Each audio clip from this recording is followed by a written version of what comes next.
ready and count down with the plugs.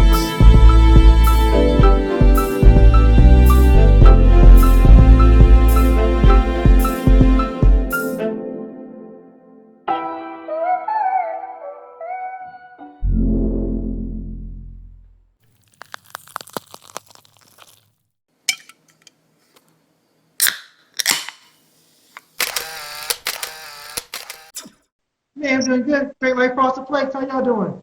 Doing great. Excellent, man. So good to meet you and have you on here. You're an awesome guy. Yes, thanks for joining and giving us your time on a Sunday afternoon. We really, really appreciate it. Absolutely, man. We've been looking at your Instagram. Your food looks off the chain, delicious.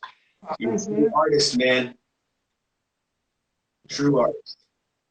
It comes with a price, you know. It always comes with a price. Absolutely. Go for it. Hey, well, I want to just introduce you, Greg. So for anyone tuning in, we have Gregory here from Dallas, Texas. He is a connoisseur of culinary arts. Really, really amazing chef. You guys make sure you check out his Instagram page with all his posts of the delicious food that I've been really drooling over the last couple of days. So he's from Dallas, Texas, personal chef. He also does recipes. He helps anybody that needs help with a recipe book. He does a lot of underground cooking as well in kitchens, kind of like those places no one really knows about, right? But when you go, grand place to be with delicious cuisine. So Greg, thank you for being with us. We really appreciate it once again. Absolutely, brother. Thank you very much. Couldn't say a better intro. I couldn't give myself a better intro than that one. Well, Greg, just to start off everything, I have a real good question here. Just learning more about you. If you could, just tell everyone, where are you in the world and what type of chef are you, Greg? Let's see, where in the world? I'm in downtown Dallas, in a ghost town, so I call it right now. Because that's what downtown Dallas is. It's a ghost town. I'm living in a ghost town. Right now, I'm in the type of chef I would say I am. I'm just a working chef. I do private and a lot of personal chefs, but I'm pretty much all around. I mean, there's no type of cuisine I specialize in. I kind of do everything. I know how to make it. There's nothing I can't do. I mean, that's how chefs should be. I'm just an all-around badass. I mean, I feel like you're more than an artist. You're also a scientist. I mean, the stuff that you do is just mind-blowing. Well, yeah, you know, as time goes by, you have to remember that so does cuisine. Things always adapt to become, and things always going in a constant fluctuation type of thing. That's the word. But you always got to move with the change of things like that. As chefs, we have to get better as time goes on. You can't keep using the same ingredient over and over again. Things got to get better and better. And that's what science comes into. That's right. Figuring out how things, rise, how things turn different colors, things like that. That's inspiring, man. My God. It's awesome. Yeah, I know you guys kind of have like a military type structure, right? In the kitchen, you kind of work your way up from prep chef, right, to like sous chef. Then you obviously move into positions like executive chef or assistant executive chef. What level are you at right now, and how's your journey been going with that? Well, I've been an executive chef for a while now. My own business, so it's been pretty, up and down, especially with all this going on right now. But being a personal chef has been pretty good. I do like a lot of classes, and right now I'm working on my YouTube channel, which you see playing in the back. I'm always watching my videos. And writing my own books and stuff. So you're working on your YouTube channel. Yeah, I also got a YouTube channel and everything. Hey, everyone that's listening, we're gonna make sure that we post a link throughout the entire week this week for you guys can make sure you get over to Greg's new page. I'm really excited to see what you got cooking because I mean I love your videos. We posted a few this week on the story. I mean, where'd you learn to edit? How long have you been doing that? I learned that while I was in high school. Me and my best friend, we used to make animated music videos. I'm very big in Japanese anime, and we used to make, I went to one convention one day, and the guy was like, he mixed some, I think it was a Journey song or something, and separate ways, and he mixed some animations with it, and he showed me how to video edit. I learned that from a long time ago. So now somebody gave me a camera for Christmas, and I just downloaded the thing. I just taught myself. Most of this cooking stuff, I kind of teach myself. You just got to go with the flow. Took it and ran with it. That's awesome. Yeah. So what inspired you to become a chef? That's a really funny story. Well, I spent My first job was I was a fry cook at McDonald's for like for a couple months. Then I worked at KFC, and then one day it was the day I joined the military. Actually, I took my little ASVAB, the mental test, and I was gonna be a nuclear technician on the on a submarine. And they're like, yeah, man, you'll be a nuclear technician. And they're like, but and they took a piece of paper and they slid it across the table, and they're like, we'll give you $10,000 if you do your shit.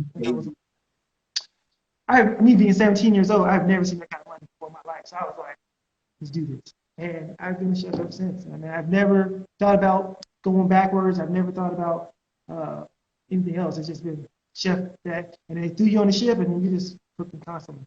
I mean, since you were 17, I mean, you look 27 now, but how old are you? I'm up to 34 next month. 34 next month. Wow. Okay. All right. This is all gray hair. Trust me, I have gray hair all over the place. It's just it's stress. It comes with the territory. Okay. Well, I mean, being such an amazing chef, do you have children? Yes, I have two daughters, two beautiful daughters. Well, I have two daughters. I have two daughters, and I have two stepkids who are with my wife right now. But they're driving me insane. It's that quarantine. Are you a fan of cooking as well? I'm one of the lucky ones. They're with their moms, and well, one's with their grandparents and one's with their mom. And I know that she's listening to this right now, and I know she's been waking up, making breakfast for them, and I'm just like, I get to breathe, you know. It's good sometimes to be away from your kids, but it's also good to have them. Beautiful, beautiful. What would you say your favorite dish was when you were growing up? I grew up on like ramen noodles, those little 25-cent packets of ramen noodles. Those cheese, man, I would kill somebody for a grilled cheese sandwich. Hamburgers, you know. Even today, I like the things that I make now. Like I will make this gourmet stuff for Instagram, all that stuff. But when I go, like when it's time for me to lay down, I'll eat a bowl of cereal and go to sleep. Like I've had this food before, so it's normal. More? Yeah. I'm sorry. Hey, man. Well, what about your favorite dish now? You know, after all this time of cooking, what would you say? I make like a lot of ramen, a lot of Japanese food. I spent a lot of time in Asia when I was in the military, so I picked up a lot of that Asian culture. So I make ramen a lot. Like if you come to my house, you know, like, man, you make ramen this week? Yep, I make it every week. So I try to change things up. I always try to improve something. So my favorite thing, I make ramen and fried chicken. So I make some chicken tenders. Yeah, I mean, Goddess. Well, I'm curious. Like, do you listen to music while you're cooking? And like, you know, if you do, if you don't, like, what do you listen to? We're just curious. Okay, so I do listen to music. Well, I guess it depends on what mood I am, because every genre of music does something different to me when I'm cooking. Like if I'm cooking with rap music on, just know I'm mad. So just don't talk to me. I'm probably just like doing stuff, whatever. But if I'm cooking to like Hispanic music, because being in Texas and a lot, most of the kitchens you work in are run by Hispanic people. So you listen to like the same song. You listen to the same. I can literally go into a Spanish restaurant and I will just cook the best food if I have Spanish. There's certain songs that they play, and even today I'll play some Spanish music and I'll be in merengue and bachata in there, but it'll come out. Every dish comes out better. So I always play Spanish music and uplifting old school music. So those are my songs I play while. Gives you some of that emerald. Bam, bam, bam. Throw a little bit of it at it. There you go. Hey, I'm talking about. awesome, brother. So, I'm gonna get a little deep here with this next question for you. Did you ever feel like giving up of your dream of becoming a chef? And if so, how did you stay motivated to continue your journey? Yeah, sometimes you feel. Yeah, sometimes I felt that. It's been years back. I was baking stuff, and it was like things weren't like I'll be going on like job interviews and stuff like that. And they'd be like, oh, you know, I show people like pictures and stuff. This is what started most of me doing those videos and stuff. And it'd be like, people, you didn't really make this, did you? And I'd be like, this is me. I had to stand there with the newspaper saying this is me with the dish right here with my fingers, and I didn't have time for that. So after a while, I stopped saying, you know what, maybe I'm not good at cooking food. Maybe this is not working out for me. So one day I was sitting there talking to my mom, and she was like, you know what, our family motto is good, better, best. Never let it rest. So good is better, and better is the best. So after that, I just started cooking better, and I did. And then then I found a mentor, and he sat me down. He was like, he's an 80-year-old man. He's a chef. He used to work for all the mafia restaurants in New York. So he would tell me all the stories and stuff. And he'd be like, look, you can be two types of chefs. You can be the ones who follow the recipe, or you can be the one who made the recipe. You figure out which one you want to be. And after that, I sat back and I was like, you know what? I looked at some of the pictures I used to make and like all the dishes I used to make. It was just like, ugh, it's slop. And I was like, you know what?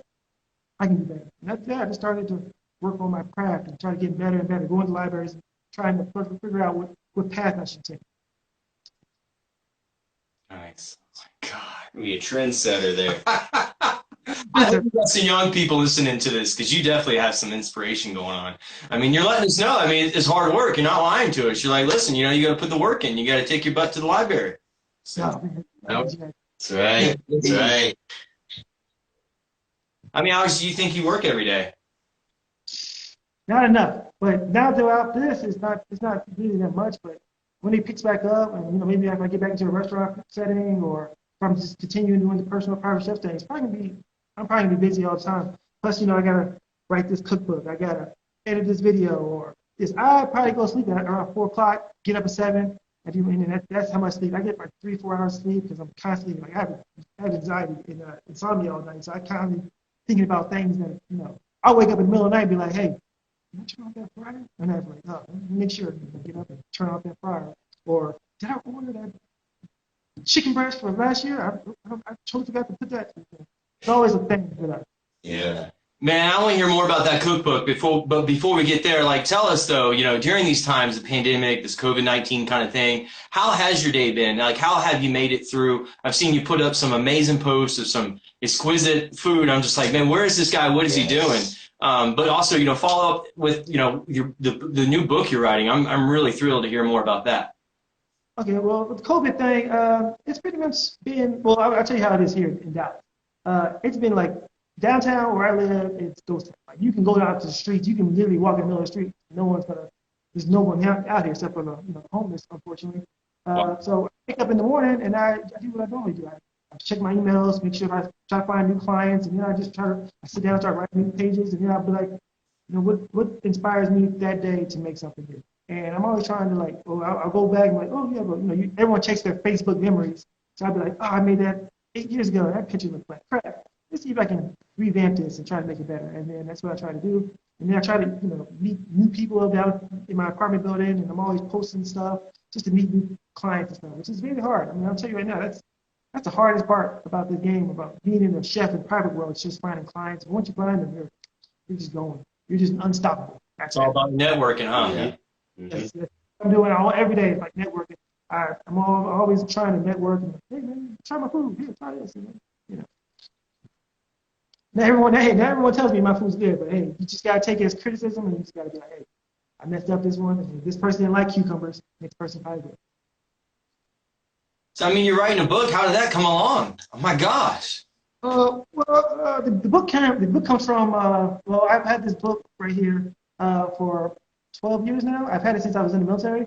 I started writing notes and stuff like that in it, and then I've always pick up certain recipes for certain people. When you're in the military, you meet a lot of people from around the country and around the world. And then I was in the Navy, so you travel around the world, meeting people, tasting new foods, and I would always just jot down ideas and things like that I would have throughout the day. And sometimes I'd be sometimes I'd be drunk. I'd be like, hey, man, it'd be cool blowing something up right now. What ideas can I blow up right now? And I'll just start jotting them down. Oh, yeah. And I sit down and start making them. So now I'm just if somebody's like, I should just write this to a book. I've been trying to do that for a long time. So I got to a program, and I'm like, this is the best time to do it because it's hard to sit down and write as a chef. Because you'd be sitting there oh, and you got to chop, and then you got to sit there, you got to chop, and then you got to sit there type all day. It's tiring, but it's fun. You're wearing so many hats. Huh? When you're wearing all those hats. Oh yeah, trust me. It's Writing, cooking, you know what I mean? That's a lot of hats to wear. But the cool thing is, it sounds like you got the execution part going. You got dreams in your head, but you're making them happen. And that's the beautiful thing about it. Yeah. Oh yeah. Well, that's hard because you sit there and because no one else is gonna feed you. So I always tell myself that no one's gonna put the food in front of you. So you gotta either make it yourself or find somebody who got some money. And I don't have nobody who has the money, so I just try to chopping up my own food. So that's all I gotta do. Build your own empire. Yeah. Yes. And with that mindset, I mean, You were in the military, you served for our country. That's no easy feat. You know, you've really climbed the ladder over the years. And being at this point in your life, you have so much energy, but you use it for so many positive things, right? So many things that you're trying to accomplish. Yeah. What right now would you give yourself advice, your younger self? What 3 pieces of advice would you give if you could?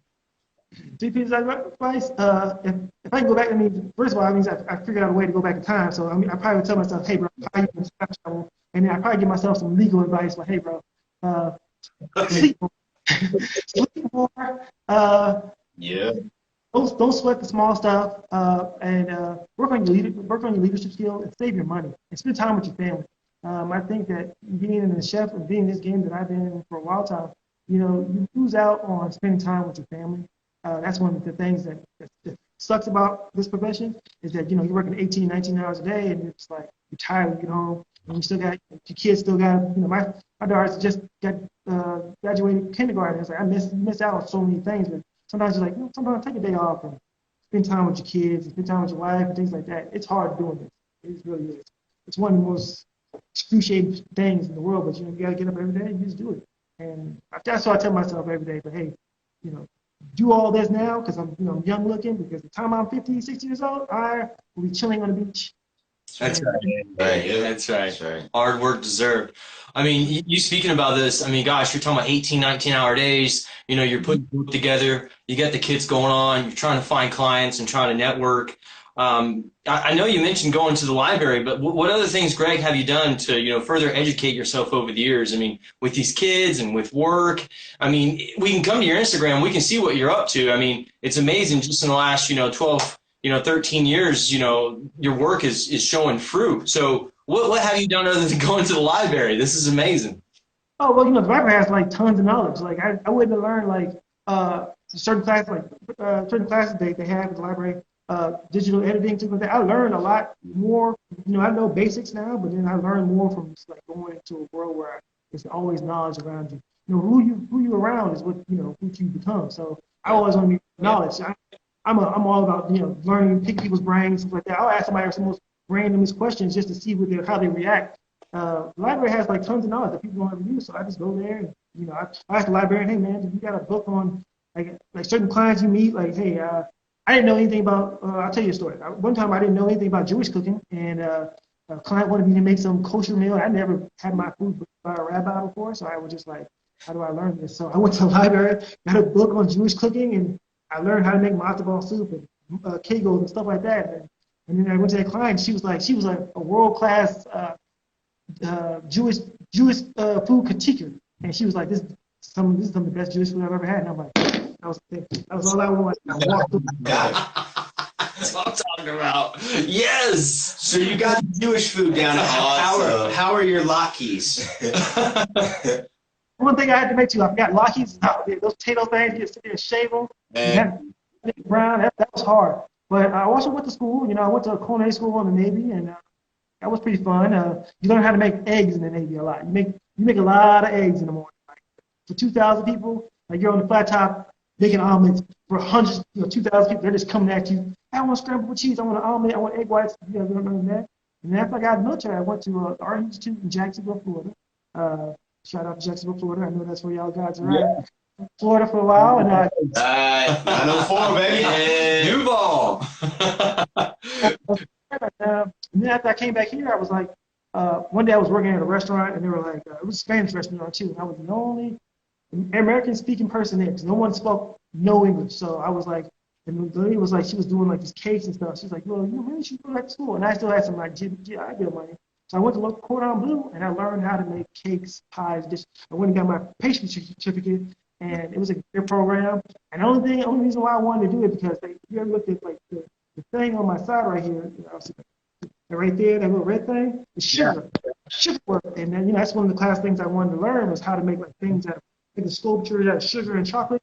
And so I took that class, and I found out that was the last class, so I had to go through the whole program. And trust me, I hated it. I don't like making cakes and pies, but I learned how to do it and then like one of my instructors told me that being a head chef, you have to know both savory and paper. You can't just know one side. You have to know everything to come to have a full circle. Because if you're running a restaurant or a business, you have to know, hey, what is this guy doing with this chocolate that cost me $700 a pound for this stuff? I mean, chocolate doesn't cost that much, but I'm using that as an example. You have to know everything that goes on in operation. You got to be well disciplined. Yeah. Yep. Cool, man. I got another question for you here. So I want to talk about one of my favorite meals, and that's success. So I know you've got a recipe for success. Okay. In your recipe, what would you say the top 3 ingredients are? I would say diligence and diligence, endurance, and be able to take constructive criticism. I would say that criticism. Yep. I'm telling you guys now, y'all may see all those beautiful plates. I burn something. I do still burn things. Like sometimes I'm like, oh, that didn't work out. I'll just throw it away. But nobody was scared to see that. But, just even my mom to this day, who I would say is the most pickiest eater in the world, she still's like, I don't like it. It's too fancy for me. And could you just give me like some water and some soup? I'm like, all right, I'll make some water and soup, but it's hard. Like, my mom comes here every week. She tells me this sucks. It's not good. So I guess I can't make this a video, but still gotta make it. Still gotta make some dishes. I want to bring up a point you brought up a little while ago, because one of the things we want to do here is encourage all our listeners, and you brought up something that I know we've been talking about actually the past couple of weeks, is being mindful of who you have around you, right? So your friends, because it affects you and affects your cycle of life and your mindset and your way of thinking. So can you just talk to us a little bit about that, or maybe an example from even being in the military, right? It's a very structured system, but even in there, I'm sure there's some people who just have a bad state of mind. Well, yeah, you meet a lot of those dudes, especially like every time I post something on Instagram or YouTube, whatever. There's always that one dude who's like, I always give people a chance to be around me first. I'm always like, hey, I like to fill the room out. So somebody comes to me like if I post a video or something, and they're like, hey man, can you teach me how you made this? I'm like, okay, cool. So when do you want to make that happen? I'm always like, let's get it done like right there and there, right there. I'm always being like, once you tell me you're gonna do something, let's do it. I don't like to wait around for people. So if you're around some people who are like holding you back or slowing you down, dude, just do it yourself. I mean, I have a friend who's a photographer. He's always like saying, "Yeah, I'm gonna come by and I'm gonna help you take pictures and stuff like that." And you know how many times that dude has came by? Yeah, I've seen him since. So I learned how to take a camera and do all this stuff. It's hard to hold a camera and cut food and make things look cool and still have people interested in this. So the people you keep around, it's like, if they're gonna hold you down, don't have them around you. Like, that's how I am. If they're gonna help me out, I'll do it myself. And that's how my family rolls. Like my sister, everyone in my family is an entrepreneur, and we're always like, hey, if we can't do it ourselves, so I'll call my sister and I'll call my little daughter and she'll hold the camera and be like, hey, taste this. And I'm like, oh yeah, I like that, Daddy. All right, cool. So now move to the next thing. But people you keep in your circle are either gonna hinder you or make you better. And that's how you guys are real structured 3 guys. So I mean, you guys are a cube or a triangle, pretty much what I like to call it. But if anyone doesn't hold their end up, I expect you wouldn't have them around. Like, you have to have a job for your function. If not, what are you doing around? I mean, like this, you always gotta have a function. That's how, in my opinion. If you're not helping the team, what are you doing? Like, if you keep your team small enough, because the more people you add into, the more people are putting stuff in your recipes, more people opinions, stuff like that. Got it. I know that's a wild answer, but that's what I'd be thinking. No, we're all a unit. I mean, that's great. I mean, I wanted to go to the next step. I mean, who do you feel like maybe possibly has supported you, to become who you are today? My family, my friends, my kids, my wife, and things like that. She's always saying, well, you just taste pretty good. I'm always, and my other chef friend. Now, when you have other chef friends, you're always in a constant state of competition. Like, I will talk crap about people's recipes and their dishes when they post them. Most people make some people make like ghetto meals, and I don't knock them, but I'm like, you're better than this. But I mean, I've seen you, like, I always like initiate competition and stuff like that. So to me, it's like, if you're not trying to get better than me, I'm trying to get better than you. I want to hold the crown. I don't want to be like below you. Like, oh yeah, that food was cool, but that was not. It is what it is. They're not living up to their potential. Yeah, and it's right. I might as well just smoke it. Right. I mean, that's how you should be anyway. Like you always want the best thing. Like I want you guys to have the best podcast, but I want y'all like Joe. I listen to podcasts too a lot. I listen to Joe Rogan and things like that. You guys to be up to that stature. I want you to that stature. So why would I not try to support you and get to that stature? You know what I'm saying? And that's how like you have your friends be supporting you and also doing your thing. Like this is helping me out. I'm helping you guys out, and I'm always gonna be here. So it's like whatever. That's awesome, man. That's awesome. It's amazing. That's pretty solid. I'm pretty solid on the work, man. It's pretty nice, Like right now, I'm making ramen. That's pretty much all I got planned today. Going to the grocery store. I spend more time at the grocery store now than I'm like a woman. At the grocery store. I'm like a woman at a shoe store. Some women like shoes and be there all day. Me, you send me to a grocery store, we won't leave for 5 hours. I will have 2 carts filled. I need this stuff. Like, my wife hates it too because she'd be like, "You really need that high expensive ingredient?" I'm like, "Yes, I need it." And then here's the problem with that, because sometimes I'll be like, I'll buy something and then I'll start making it and like I'll prep like a ton of food up and then I totally forget about it. I leave it in the refrigerator. Like 2 months later, I'll go, you go freezer diving like, when did I buy these steaks? Why didn't nobody tell me I bought these steaks? And then they're all freezer burned or something like that. I'm like, Man, that's awesome. yeah, that's one of the big things. Or a carrot be sitting there like dead in the refrigerator. I'm like, I totally forgot about this, man. But then it's part of the game because I'm always cooking something. So I'm like, oh, yeah, I'll make that tomorrow. Or I'll just do this. And then, your kids don't like it. And you're like, I guess I'll make something. Hey, tell us more about your YouTube video. Like, what kind of content do you plan on having on there? Or do you plan on maybe teach us a little bit how to cook or what's going on? Yeah, that'd be great. I'm excited already for it. I know I'm going to be tuning in. Check that out. I used to like teach classes and things, but I'm not more of like a teacher because if you ever notice, I talk really fast and I don't know how to slow myself down sometimes, especially when it comes to food. So I learned like I've always wanted to be like a hip hop artist. Like I always wanted to make my own music videos. So that's what pretty much all they are is cinematic cooking music videos. That's what I do. I pretty much just add some hip hop or some beats into it, and I just cook and I'm like showing people how I'm doing things. Like I don't tell people like the ingredients unless they ask. That's what I make a cookbook for. But I just make videos that just do cool cinematics and things like that. I mean, that's an inspiration for other cooks out there because maybe they like music too, and they're like, well, how do these two things collide? And you're like, here you go. And ultimately, you are providing content because if I came to watch that, I can cook, but I don't cook all the time. Yeah. But just by watching your videos and hearing the beats, I'm going to get that video in my kitchen while I'm cooking that dish and going at it. I'm going to think about how Greg made these beats, and how I could possibly do that too. I mean, it's endless possibilities what you're doing. Right.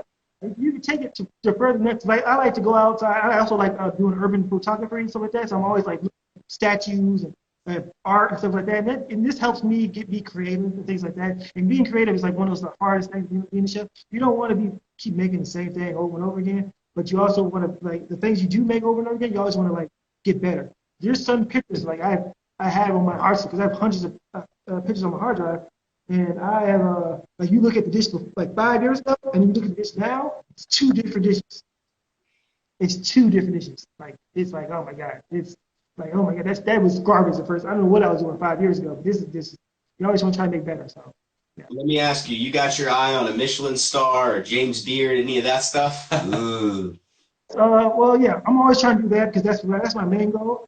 This all kind of started when the videos and things like that. One day I was on Netflix and I was watching this video. It's a documentary called 42 Grams. Okay. And what he did was he took he was tired of working in restaurants stuff like that, and he started doing like bringing people to his house like I'm doing now, and then having these underground restaurants.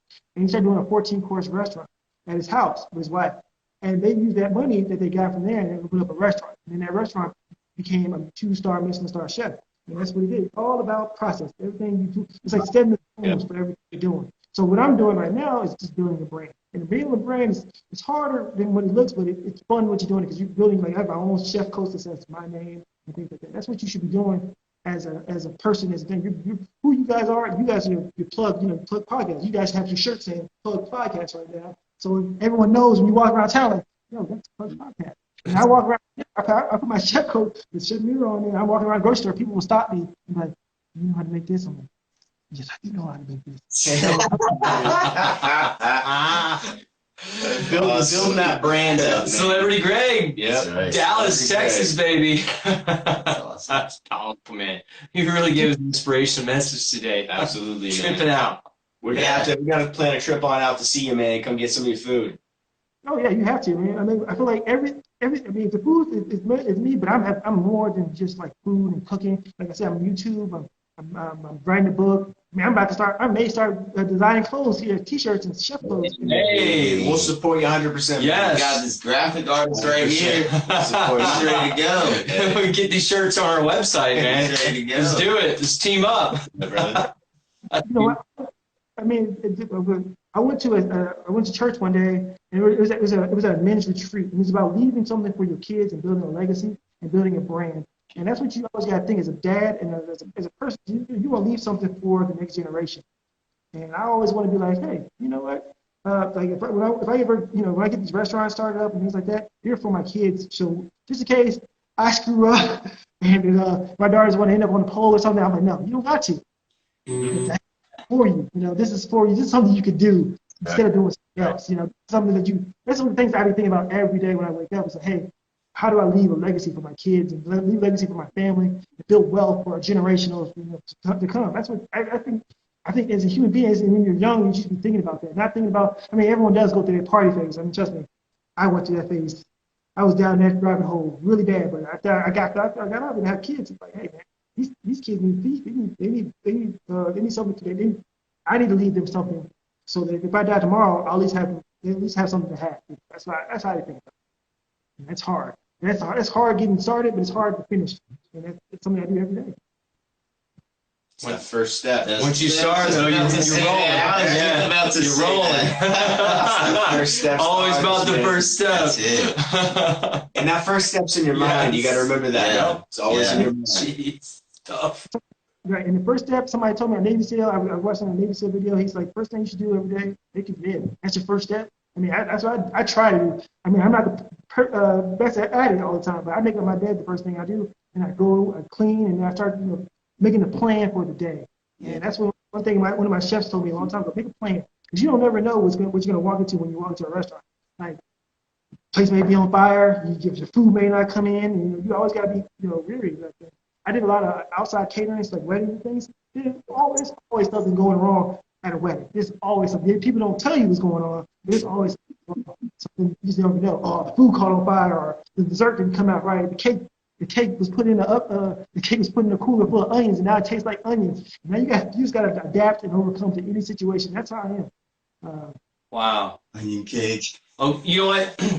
I got to hear a story. You got to tell me one of these wedding problems where you turned it around. Okay, well, oh man. Yes.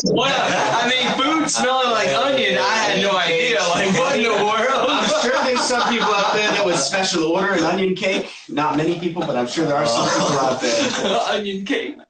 Oh, things happen. Like, okay, so I was in outside catering for a long time, so you have to learn about like delivering food in certain areas and things like that, and keep things temp.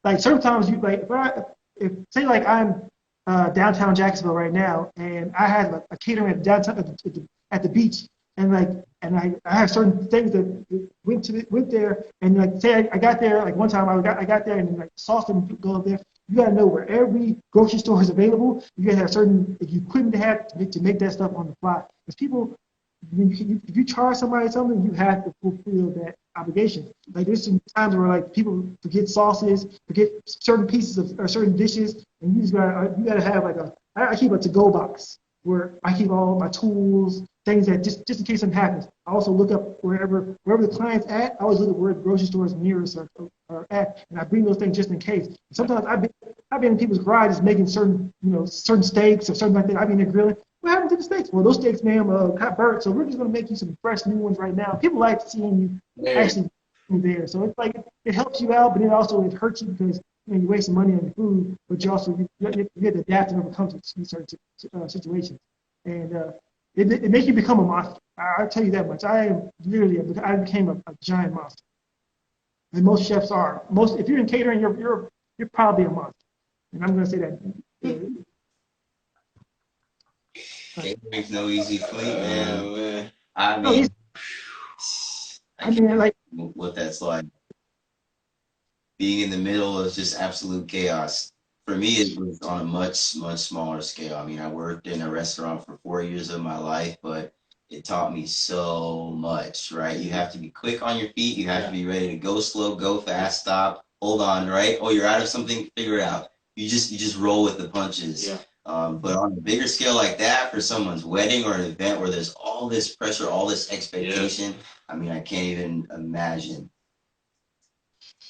I'll tell you this. Me and my wife, and we were in Oklahoma City, and we were doing like a food bank situation, and we were at her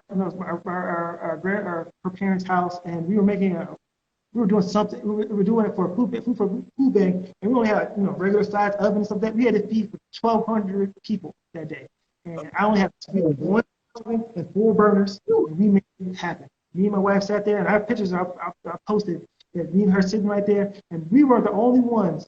Because we all got like $200 of free food, and we had to take that $200 and make free food out of it, make 1,200 portions out of it. And we were the only ones at the end of the night, one of the few only ones who didn't run out of food. Everybody else, they were gone in a second. We think that some people took their money, but we made it happen. And I give her props for that because she sat there and she helped me out. I mean, it was a big mess, but it was a problem. And I'm sorry about that. Yeah, you went through great lengths though to satisfy that contract and satisfy your promise. Mm-hmm. And that says a lot about you. Not about calling up and saying, sorry, I can't do this or this or that, man. You made a way to do it. You have to adapt and overcome. Yeah.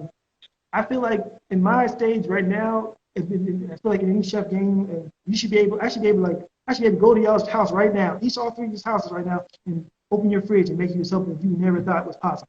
And I was like, good. That's how good you have to be. That's how good I should strive to be. Like, if your fridge has nothing but ice in there, I should be able to leave. I should leave there thinking, never thought I can make something out of ice like that. How comfortable are you flying during this pandemic? Because I'll pull Southwest up right now and get you here in 6 hours. All right. Hey, all right. I'll put these up in spirit. Like, okay. I used to do that. I learned that skill from, I used to work at a country club with the Dallas Cowboys. And when I met Jerry Jones, I met all the Dallas Cowboy players. I'm not big on football or anything like that, but it's just like I met them, and like they own 72 different properties around the country. So my boss was like, I would just come into work, he'd be like, hey, I need you to go to Colorado for a month because the chef just disappeared. And he'd be like, I'm like, okay. So I just fly out there, and I walk into like a kitchen with this disastrous pot pans, dishes all over the floor, like it'd be crazy things, and you just walk in, and you're like, okay. First step, let's learn the menu, let's start doing this. I have 8 weddings to go through. Like, oh yeah, this is the things you gotta do, and you gotta constantly get moved. Chop, do things and things. You can't tell your boss, hey, I can't make this happen, because then he won't send you on the trip. And he did it to me I did that for 3.5 years, and it was fun, but it gets tiring living out of a suitcase all day. It's one of those things that I did, and I went to Ohio for a month because the chef disappeared. A lot of chefs just disappeared. They'll call no show. They'll find somebody else to do the job. Yep. So they do it. Well, Greg, how would you encourage anybody struggling to get into high gear like you are, right? You're always on go. You're always planning your day. You're always thinking, what can I do next? What did I forget? How do I improve? How do I tweak and get to the next level? Well, how would you encourage the people that even struggle with just planning their day, right? They just kind of go through the day and just let life pass them by, so to speak, right? How would you encourage those folks? You just gotta know what you're doing it for. Like, I think everyone needs to know what they're doing something for. Like, sometimes if you don't have, like, going to work and not striving to have something like you go to work and you don't have money you spend your money on that's responsible enough, what are you doing this for? Like me, every dollar I put, it goes into this business or to the kids or to my wife, whatever. And like it's always about these small certain things. But if you don't have done, first of all, you have to figure out what are you doing this for. And once you figure that out, I'm doing this for kids, this for my family. I know that they're depending on me, so I'm like, okay, you figure out what you're trying to do this for. That's your first step. Once you figure out, hey, I'm doing this for something, doing this for this. Okay, now I know why I gotta wake up. I gotta wake up every morning. Finding that, even if you don't have kids, if you have somebody like you have a goal, hey man, you won't figure it out unless you figure out why you're doing it for yourself. Hey, like some people want to do it for money. Hey man, you're broke right now. You got to make some more money, so you got to get up and do what you got to do. Right. That's how. Purpose. Trust me, I've been at that part where I didn't want to do nothing. Some days I don't feel like cooking, but you know what? I gotta eat too. So that's one thing. Is I don't have no IT job where I can be like, all right, I'll do this tomorrow. But I have something like, hey, I don't feed myself for a couple of days. I might not see me for a couple of days. I might be dead. So Every get out. Super Bowl. Yeah, a purpose. Yeah. Shout out to the viewers. Thanks so much for dropping in comments and checking us out with Greg right now. I love that, man. Absolutely. Purpose. You guys are speaking it right out of his mouth. Greg, I heard you say something about goals, in the midst of everything right there. You said, you got kids, you got all this stuff going on, set some goals throughout the day. Could you just speak a little bit more on that? Man, this is beautiful. Well, I wake up and I come up with a plan. Like I wake up, like, hey, this is what I'm going to do tomorrow. And as one of my bosses always told me, he was like, hey, come in with the plan. At least if the plan messes up, you still have something that you can strive, at least you have like a guideline of your day. And it's hard every day coming up with something, because you never know what's going to happen. Chaos is life, Things, I can go outside right now and get on my skateboard and get hit by a bus. I don't know what's going to happen, but I didn't plan for it, but you had to plan for chaos. Yeah. And you have to have the contingency plans for everything. And having goals to that, you just got to, hey, there's certain things like when I do like my photography and stuff like that, somebody was like telling me like, oh man, it's gonna cost you $250 just for me to come out to take pictures of you. So I was like, so my sister bought me a camera, and I was like, I'm gonna learn everything about this camera so I can take pictures of my food. I'm gonna get lenses and things like that. And I started setting my own goals for myself. And it's hard because you're doing it by yourself, but you know what though, you gotta do it because you're the only person who's gonna feed yourself. I tell people all the time, you're the only person who's gonna feed you. I'm not gonna make you your food. I can show you how to make your food. But if I'm making your food, you're paying me something. So it has to be, you have to set your own goals, and that's what it is. I mean, it doesn't matter what it is. I mean, you guys, as a podcast, you should know that your voice has to be heard. I mean, you can't, if you guys start setting up the cameras and set up the mics and stuff like that, nobody's gonna know you had a podcast. And that's how I look. Absolutely. Yeah, this life is temporary. It's going to be gone in the blink of an eye. Figure out what your purpose is, and you just pursue that to the end. That's it. And find your talent. I mean, if you have something that you're good at, just go and do it. My mom always tells me, my mom is a comedian, so that's why if y'all think I'm kind of funny, that's probably why. She's a comedian. She always told me, like, if you have God-given talent and you don't use it, she's gonna give it to somebody else, or use that opportunity for somebody else. So if I'm not cooking something, to me, I was like, so she always told me, like, maybe your talent is cooking or something else, and she's like, you don't use this, you're gonna use it. They're gonna give it to somebody else, and you're gonna be like, why didn't I ever do that? And it's like when people come up to you and tell you like, man, I should have invested in Apple when it was like a dollar. Yeah. Like that.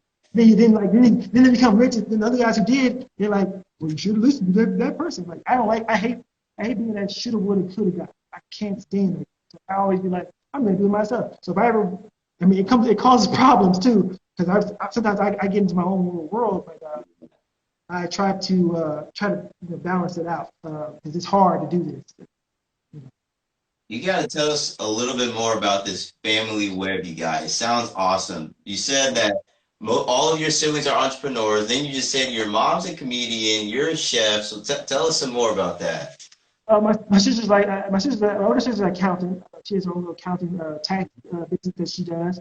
I have 4 sisters and 1 brother. So I am the second child, but I am the oldest son. My younger brother, he runs his own towing company / security detail in Dallas. Shout out to my brother if he's listening to this. So I've helped him with his business as well because it's been fun. Like just being in private security is fun, and he secures apartment complexes, things like that. Does private security for people. Right now he's doing a private security contract at apartment complex in the hood, which I don't know why he chose. I did that for him, but I only lasted a week of doing that. I was in private security. They gave me a gun and everything. I was chef in private security. I was like, oh, I cook for you and I also secure for you. It was weird, but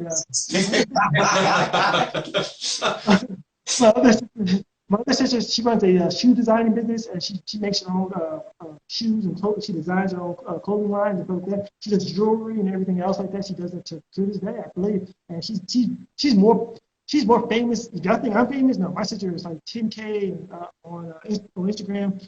She does all the rapper shoes and things like that. She's really big with. Like she goes to the nightclub, people know her and stuff like that. She's like one of those people you're like, that's the one who's Do you feel comfortable dropping a plug for her? Huh? People dropping a plug for her IG, Instagram. Yeah, yeah, plug, yeah. I think our thing is like Killer Kid. I don't know how to say it, Killer Maid or something like that. But I'm always like trying to promote her. My other sister, she's a chef. She just got into being a chef, and she cooks like really nice food. She started out, she just does. It's called Prince Catering, and she just started out her own catering thing. She doesn't. Me and her can compete a lot, but she's doing her thing. I do mine. So we try to meet up sometimes, but it's hard to do that because she has her own little business going on. And that's pretty much all my siblings. Yeah. Wow. This has been a great time with you, Greg. Really appreciate you, man. Absolutely. I'd love to meet up with you again, you know, in the next few weeks. Maybe if you're cooking in the kitchen at your house or whatever, you know, maybe up to you. You know, we'll let you kind of lead the show next time. But I'd love to see you in the action. You know, maybe put your phone on a tripod or something, see you dance in the kitchen. I just got it. This one is on right now. It's a tripod. And people always tell me I should go live, but I don't like talking. Like I'm more of like a show people, and then like I mess up a lot, and I'm like too much of a perfectionist sometimes. I'm like, all right, maybe I don't need to see myself burn myself. You us the recipe. We'll do the voiceover. You don't even have to talk. All you got to do is cook. And we'll voice it over. Yeah, we'll talk about you. Put that music on, man. You just dance in the kitchen. What's he doing now? What's he stirring now? What's he getting now? It's done. I'm serious. We're sitting there on Google trying to figure out what that is. I'm serious, man. We'll book that soon. What do you think about that? Oh yeah, that's fine. Trust me, we can do that anytime you want. Trust me. You heard it. It's going to happen. That's it. Live cooking show. That's it. Well, Greg, again, very honored. Thank you so much. This time has been just such a pleasure with you. Everyone that's watching, please check us out at www.theplugspodcast.com. You'll see us every Sunday live at 1 p.m. Eastern time, sometimes on Instagram, YouTube, Facebook, always, though, on our website. You can go to our website right now and see on the back end and actually see us all together, like behind the scenes. So feel free to go to the website, theplugspodcast.com, sign up, subscribe for new information, and join the community. We have like a kind of like a Facebook community there where you have write questions and forums. We have ordained ministers within the community to answer questions. So join us, check us out on the website.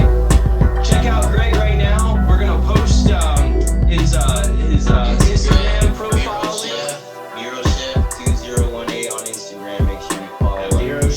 There it is. Amazing food, amazing videos, and pretty soon we're gonna have live cooking show, guys. That's it. And if anybody ever wants to know what mineral means, it'd be 4 letters of all my 4 kids. It's Mel, Easton, Raina, and Olivia. All 4 of my kids' names. Wow. Man, that's awesome. That's a great treat.